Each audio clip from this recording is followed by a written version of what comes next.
Hola, mi nombre es Elder José María Huerta Martínez. Estudio en la Escuela Libre de Derecho de Puebla y hoy les hablaré acerca de las sucesiones testamentarias e intestamentarias. Toda sucesión, ya sea testamentaria o intestamentaria, comienzan con una denuncia. En los casos en los que los presuntos herederos y los legatarios no se presenten, el juez, con audiencia del Ministerio Público, realizará una audiencia en donde tomará las medidas necesarias, pertinentes, para que estos bienes puedan estar resguardados. ¿Sí? Cuando el autor de los supuestos es cuando el autor de la herencia haya sido un transeúnte o no haya sido conocido en el lugar, cuando se sepa que hay incapaces, cuando hay riesgo o hay peligro de que se lleguen a dilapidar bienes. Olvidé mencionar que el juez hará esta audiencia, ¿sí?, con el Ministerio Público a petición de los interesados. Ahora bien, se tendrán que tomar medidas precautorias, medidas provisionales para asegurar los bienes. Entonces, de estas medidas es nombrar a un administrador, ¿sí?, que se le llamará depositario, que hará las veces de administrador, como bien lo dije, y se encargará de caucionar dichos bienes. Cuando hablamos de caucionar, hacemos mención a que esa persona evite que se dañen los bienes, que los cuide. Tendrá que hacer un inventario de los bienes que se puedan perder, los tendrá que meter, resguardar en una habitación, los pondrá bajo llave y les pondrá los sellos respectivos para que estos bienes puedan estar ahí asegurados. Cuando hablamos de dinero y de alhajas, se tendrán que ser depositados en una institución autorizada por la ley. Y bien, se tendrá que reunir todos los documentos importantes del autor de la herencia y podría ser la credencial para votar, el acta de nacimiento, entre otros, pero esos dos son los más importantes. Bueno, y para ser depositario tendrá que reunir con ciertos requisitos que establece la ley: ser mayor de 25 años de edad, tener una buena conducta y estar domiciliado cerca del lugar en donde se realizará todo este tipo de diligencias. El depositario tendrá facultades y obligaciones que serán conferidas por un juez, pero estas cesarán cuando se haya nombrado a un albacea. Esto se tiene que hacer al principio, antes de la denuncia. Bien, la denuncia puede hacerse con forma de demanda, sin embargo, esto no es un requisito indispensable, es más bien opcional. Lo importante que debe contener entonces es el nombre, lugar, fecha y hora de la muerte del autor de la herencia, a su vez el último domicilio donde habitó la persona. También deberá contener, si es que el autor de la herencia dejó testamento, el número de instrumento público, el nombre y domicilio de los herederos. También tenemos que introducir en esa denuncia el albacea testamentario.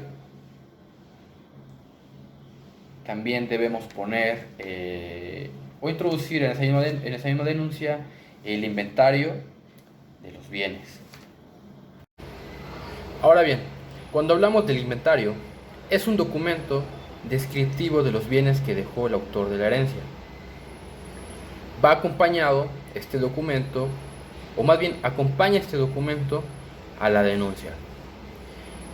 En este inventario deberá contener el lugar o la ubicación donde el autor de la herencia tiene los bienes, cómo identificar esos bienes, los bienes que hayan sido propios, los bienes que son del cónyuge, que hayan sido del cónyuge o de los hijos que están sujetos a patria potestad. También Debe incluir a los bienes litigiosos. Cuando son litigiosos, deberá ser específico qué tipo de problema tiene, qué tribunal conoce de este asunto, la persona con la que se halle el problema y la causa del problema. Deberá también contener los bienes ajenos que durante la vida del autor de la herencia haya tenido bajo su administración. Se tendrá también que precisar los créditos activos o pasivos que se tengan, las cargas a cargo de la masa hereditaria. Todo esto también deberá ir acompañado por un avalúo de los bienes, así como también los bienes que hayan pertenecido a la sociedad conyugal. Los documentos que deben acompañar a la denuncia de la sucesión son el acta de defunción en una copia certificada, si no es posible, un documento que justifique la causa del fallecimiento o la declaración de presunción de muerte en el caso de los ausentes, que es un procedimiento que se debe haber hecho anteriormente. En este caso lo que importa es la declaración de presunción de muerte. Si dejó testamento, pues el testimonio del testamento, los documentos, copias certificadas que justifiquen la propiedad de los bienes que se atribuyen a la sucesión y un avalúo hecho por peritos de todos los bienes que están listados. Si la denuncia no contuviera los requisitos necesarios establecidos por la ley, el juez tendrá que prevenir al denunciante para que lo subsane en un término que sea prudente. De esta manera, de no hacerlo así, el juez le advertirá que no podrá radicarse. Muy bien, después de eso se tiene que saber también que el juez, en el tiempo, o sea, tan pronto como el juez sepa que existen incapaces que son herederos y no tienen algún tutor, el juez les otorgará un juez. Después de hecha la convocatoria, concurren interesados con algún interés, deberán por escrito establecer los argumentos de su derecho, los documentos que lo justifiquen, para que de esta manera, a través de un voto, nombren al albacea definitivo. Transcurridos los 10 días a que se refiere la convocatoria, el juez mandará poner los autos a la vista para que en un término de 5 días se imponga todo lo actuado. Una vez ya cumplidos los requisitos de la denuncia o una vez ya subsanados, el juez declarará abierta la sucesión en el día y la hora en el que la persona haya fallecido o de que se haya declarado la presunción de muerte en el caso de una persona que está ausente, que fue declarada ausente, ¿no? Ratificará el nombramiento de un albacea, el albacea definitivo en este caso, o el albacea provisional, según sea el caso. También se tendrá que citar a los presuntos herederos legatarios y a todos aquellos que tengan un interés contrario a la sucesión para que puedan deducir sus derechos acerca sobre esta. También en una convocatoria a través de los diarios de mayor circulación se convocará, valga la redundancia, a aquellas personas que tengan un interés contrario o aquellas personas que se quedan con un derecho como los herederos legítimos para poder reclamar algo. También se tendrá que pedir un informe al Archivo General de Notarías para verificar si había dejado un testamento anteriormente y de tal manera que no pueda haber ninguna controversia. También se pedirá un informe de los bienes inmuebles inscritos en el registro público de la propiedad o en el registro público de comercio, en el caso de ser otro tipo de bienes, valores o registrables.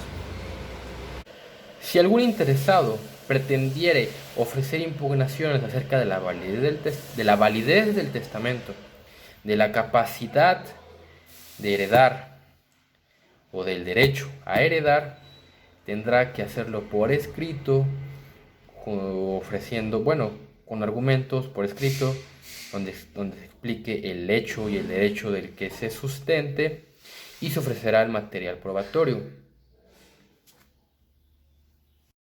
Recibidas entonces las impugnaciones, el juez ordenará correr traslado a los demás interesados en un término de 10 días.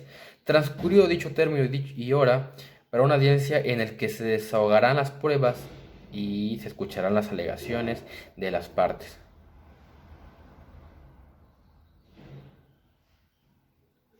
En caso de que no existan objeciones, transcurrirá el término señalado y el juez dictará la resolución correspondiente.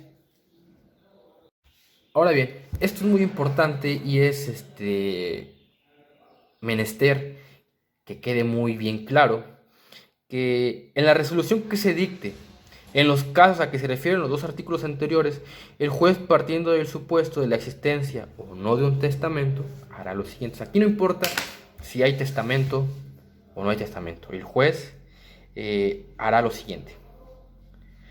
Resolverá lo relativo a la impugnación del validez del testamento.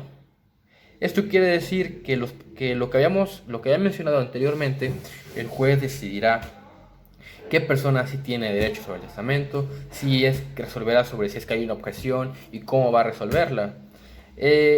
Examinará de oficio la legalidad del testamento y sus disposiciones, y para el caso de que no cumpla con las condiciones de validez y eficacia, abrirá la sucesión legítima.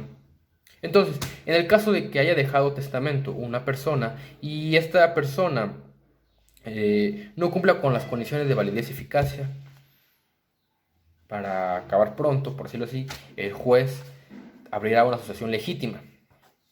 Calificará, según el caso, la sucesión como testamentaria, intestamentaria o mixta. Testamentaria es cuando cumple con los requisitos de validez y eficacia del testamento. En caso de no existir, o en caso de que haya deficiencias en ese testamento, pues tendrá que abrir una sucesión legítima, como lo había mencionado, o puede ser mixta, puede ser que haya dejado testamento anteriormente y haya adquirido bienes, valores comerciales, posteriormente dictado el testamento,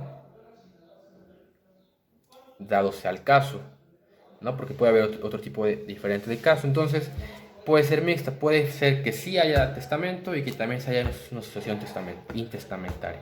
En este caso sería una sucesión mixta. Decidirá sobre las objeciones al derecho y a la capacidad legal del heredero o legatario, y de encontrarlas infundadas procederá al reconocimiento de estos como tales. ¿Sí? Entonces, aquí decidirá si una persona realmente tiene ese derecho de ser heredera o presunta heredera, y aquí el juez decidirá, y de no ser un heredero, pues bien conforme lo dicta la ley, pues tendrá que hacerlos a un lado y elegir a los que realmente tengan este derecho. En la sucesión legítima habrá la declaración de herederos en grado, forma y porción que determina el Código Civil del Estado Libre y Soberano de Puebla. Dará a conocer al albacea designado en el testamento. Cuando una persona va a realizar su testamento, va ante notario público, debe tenerlo acompañado de dos testigos con sus identificaciones correspondientes, domicilio. Entonces nombrará a su albacea. También esta albacea deberá ofrecer su nombre, su edad, domicilio, sus datos generales, vaya. Declarará albacea definitivo a quien hubiera obtenido mayoría bajo el sistema de voto universal. ¿Sí? Se podrá elegir quién tendrá un albacea definitivo a través de un voto. Designará albacea definitivo según su juicio cuando la votación resultare empatada. ¿Sí? Entonces, puede haber que haya varios albaceas o varios candidatos albacea, y si hay un empate, pues el juez decidirá quién va a ser el albacea definitivo. Resolverá lo relativo a las objeciones a los inventarios y avalúos. Los aprobará, modificará o reprobará como resulte procedente. Si en el caso de que un inventario, un avalúo tenga algún error hecho por algún perito, pues lo reprobará en dado caso, o será procedente. La disposición contenida en la fracción que antecede no resultará aplicable cuando todos los interesados, siendo mayor de edad, estén de acuerdo y expresen su voluntad de continuar con el trámite y ante notario.